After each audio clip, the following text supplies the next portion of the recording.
যে কারণে মেসির নিজের সবকিছু আবারও বাজি ধরেছেন। আরেকটি বিশ্বকাপ খেলার সামনে মেসি। ফুটবলে যা কিছু অর্জন সম্ভব, তার প্রায় সবই জমা হয়েছে তার শোকেসে। ৮টি ব্যালন ডি'অর কিংবা ক্লাব ও দেশের হয়ে সম্ভাব্য সব ট্রফি লিওনেল মেসির ফুটবল নামক খেলাটাকে মুঠোয় ভরেছেন বহু আগেই। কাতার বিশ্বকাপের সেই আরাধ্য ট্রফিটা উঁচিয়ে ধরার পর অনেকেই ভেবেছিলেন এবার হয়তো রূপকথার শেষ পাতাটা লেখা হয়ে গেছে। কিন্তু না, ৩৯ ছুঁই ছুঁই বয়সে দাঁড়িয়েও এল-এমটেনের ক্ষুধা কমেনি বিন্দুমাত্র। রেকর্ড ভাঙার কোনো মোহ নয়।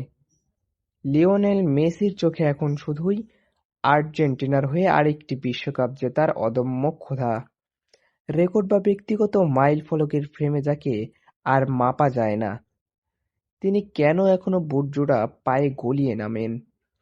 তার উত্তর মিলল সাবেক আর্জেন্টাইন তারকা মেক্সি রদ্রিগেজের কণ্ঠে।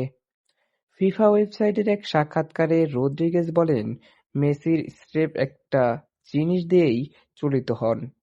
সেটা হলো সাফল্যের ক্ষুধা এবং আবারও ইতিহাস গড়ার অদম্য ইচ্ছা।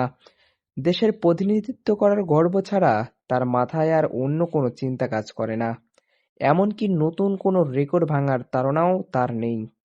মূলত আরও বেশি কিছু অর্জনের ক্ষুধাই মেসিকে তাড়িয়ে বেড়াচ্ছেন বলে মনে করেন রদ্রিগেজ।